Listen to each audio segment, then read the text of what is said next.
को सुनती। जिसने किसी को प्रेम किया है उसे बस अपना प्रेमी ही दिखाई पड़ता है, उसे कोई और दिखाई नहीं पड़ता।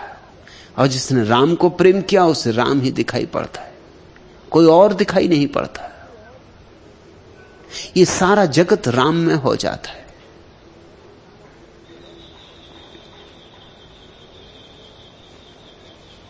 लेकिन यहां प्रेम कहां?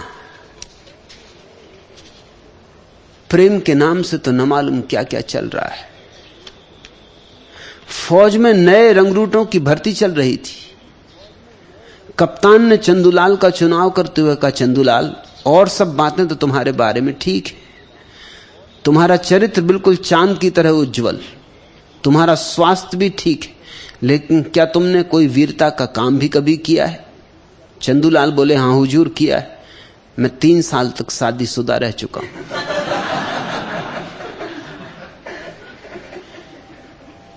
यहां प्रेम के नाम पर क्या क्या चल रहा है कहना बहुत कठिन है। प्रेम जैसे एक युद्ध क्षेत्र। नसरुद्दीन कुछ दिनों के लिए शहर से बाहर जा रहा था। जाते जाते अपनी पत्नी गुलजान से बोला, सुनो गुलजान, वैसे तो मैं अगले सप्ताह तक लौट आऊंगा, और यदि किसी कारणवश न लौट सका तो पत्र लिख दूंगा कि मैं क्यों नहीं आ सका। गुलजान बोली, पत्र लिखने की जरूरत नहीं है, वह मैंने पहले ही तुम्हारी कोट की जेब से निकाल के पढ़ लिया है। यहां किसको किस पे विश्वास है? यहां पति भी धोखा दे रहा, पत्नी भी धोखा दे रही। वो पहले से चिट्ठी रखे हैं लिखे हुए कि किन कारणों से नहीं आ रहा हूं। मगर वही कोई होशियार है ऐसा नहीं, पत्नी भी पहले ही पढ़ चुकी है। पत्नियों से कुछ भी छिपाना मुश्किल है, उनकी आंखें गहरी होती। पति जितना छिपाने की कोशिश करता उतना ही मुश्किल में पड़ जाता है।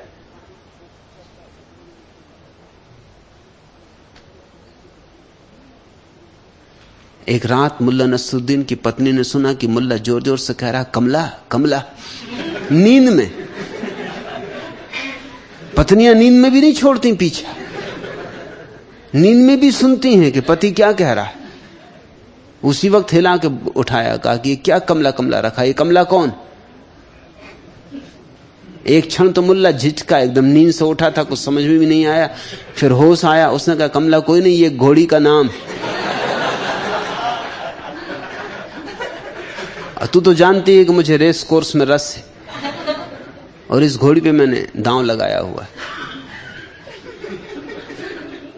बात मुल्ला ने सोची आई गई हो गई, लेकिन दूसरे दिन सुबह जब वो अपनी दाढ़ी बना रहा था, उसकी पत्नी ने दरवाजे पे दस्तक दी बाथरूम के। कहा, खोलो दरवाजा खोलो। दरवाजा खोला, उसने कहा कि फोन आया है तुम्हारे नाम। किसका फोन? तो उसने कहा, उसी घोड़ी का।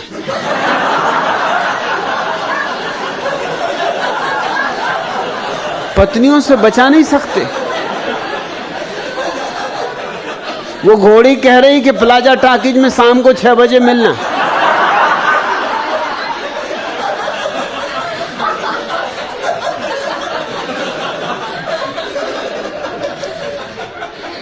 इस जिंदगी में प्रेम के नाम पर जो चल रहा है उसकी बात नहीं कर रहे हैं रैदास, लेकिन इस जिंदगी में भी कभी कभी कहीं कहीं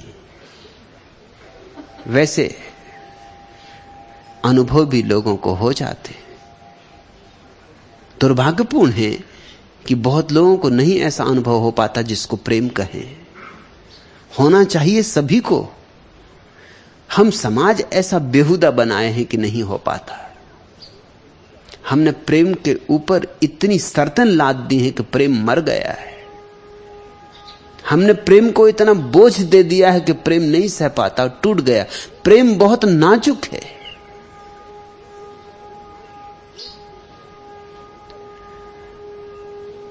फूल जैसा नाजुक है, और हमने इतने पत्थर उसके ऊपर रख दिए हैं कि फूल तो कभी का दब गया, कभी का सड़ गया।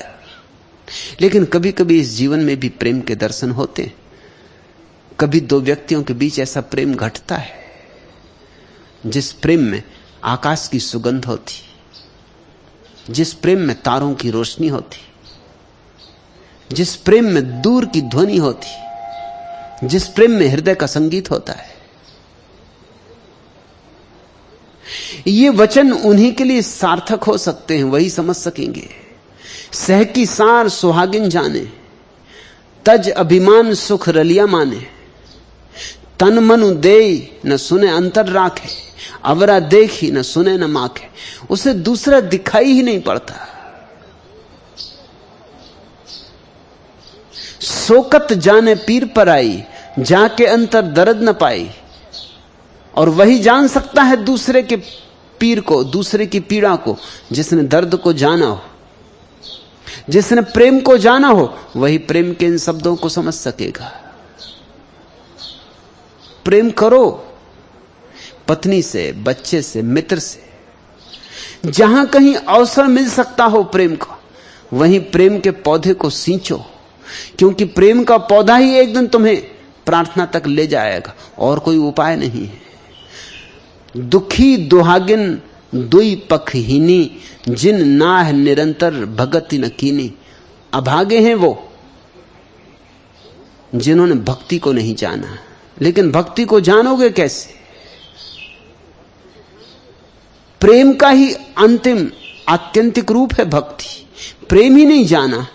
दुखी दुहागिन दुई पखहीनी, तुम्हारी अवस्था तो ऐसी है कि जैसे किसी पक्षी के दोनों पंख काट दिए गए हो और फिर उससे कहा जाए आकाश में उड़ो।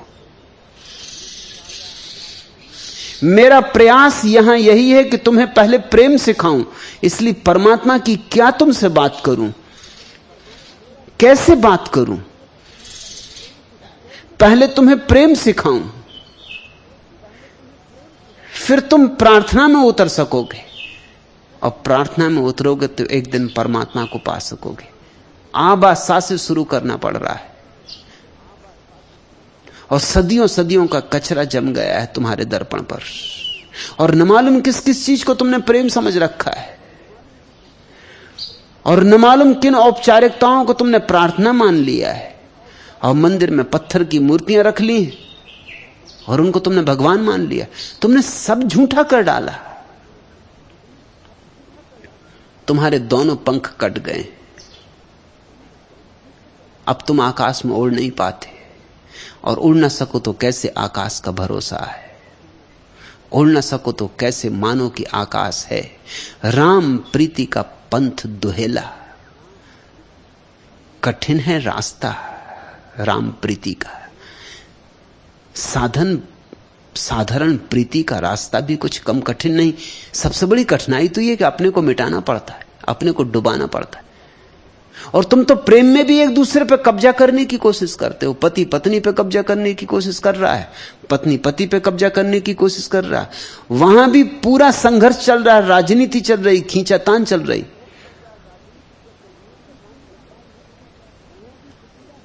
प्रतियोगिता चल रही है, संघर्ष चल रहा है, मीठी मीठी बातों के पीछे छिपी कटारें चल रही हैं। साधारण प्रीति का रास्ता भी कठिन है। कठिनाई क्या है? कठिनाई यही है कि अपने को मिटाना पड़ता है, झुकना पड़ता है। तो परमात्मा की प्रीति का रास्ता तो निश्चित दुहेला है, बहुत कठिन है, दुर्गम है। संगी न साथी गवन अकेला, और इसलिए भी कठिन है कि वहां ना कोई संगी है, ना साथी, अकेले जाना। एकांत की उड़ान है। दुखिया दर्दमंद दरी आया, बहुते प्यास जवाब न पाया। बड़ा महत्वपूर्ण सूत्र है। कह रविदास शरण प्रभु तेरी, ज्यों जानो त्यों करू गति मेरी। हरिदास कहते हैं कि जो भी परमात्मा के दरवाजे पर दुखी की तरह गया, दर्दमंद की तरह गया, कुछ मांगने गया, भिखमंगे की तरह गया, उसे कोई उत्तर नहीं मिला, उसकी प्रार्थना व्यर्थ चली गई।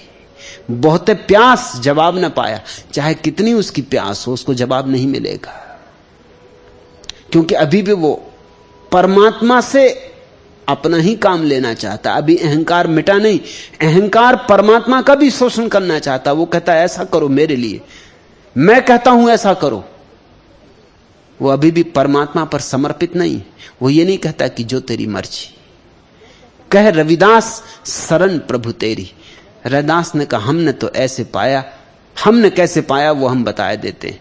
हमने ऐसे पाया कि हमने कहा शरण प्रभु तेरी, हम तेरी शरण है, ज्यूं जानो तुम जैसा जानते हो, त्यों करूं गति मेरी, तुम्हारी जो मर्जी हो वैसी मेरी गति करो। तुम मुझे नरक भेज दो तो भी मैं आनंदित नाचता हुआ जाऊंगा, क्योंकि तुमने भेजा जो। मैं स्वर्ग नहीं मांगूंगा, नरक की अग्नि मेरे लिए शीतल हो जाएगी, क्योंकि तुमने भेजा जो। मांगा स्वर्ग मेरे काम का नहीं, बिन मांगे तुम जो दे दोगे वही मेरा स्वर्ग है। रैदास कहते हैं उसके द्वार पर कोई मांग लेके मत जाना, और तुम सब मांग लेके ही जाते हो। तुम्हारी जब कोई मांग होती तभी तुम प्रार्थना करते हो। प्रार्थना शब्द का अर्थ ही मांग हो गया, इसलिए मांगने वाले को प्रार्थी कहते। कुछ मांगने आया। प्रार्थना का अर्थ मांग नहीं है, प्रार्थना का अर्थ दान है, प्रार्थना का अर्थ समर्पण है। प्रार्थना का अर्थ है मैं तुम्हारी शरण आया, जैसा बुरा भला हूं स्वीकार कर लो, और जो तुम्हारी मर्जी हो, क्योंकि तुम जानते हो मैं क्या जानता हूं। जहां चलाओ चलूंगा, जहां उठाओ उठूंगा, जहां बिठाओ बैठूंगा। रैदास जूते सीते और बेचते, और उनके पास मीरा जैसी शिष्या और भी बहुत शिष्य, हजारों शिष्य थे रैदास के। वो उनसे कहते अच्छा नहीं लगता कि आप जूते सिए। वो जूता सीते रहते और ज्ञान चर्चा भी चलाते रहते, ब्रह्म चर्चा भी चलाते। वो कहते जस्ता नहीं, अच्छा नहीं लगता आप और जूता सिए, और हम सबके रहते, हम सब करने को राजी। रैदास उनसे कहते जब तक उसकी मर्जी जूता सिलाने की, मैं क्या करूं। वो तो कहते ही नहीं कि रैदास जूता सीना बंद कर।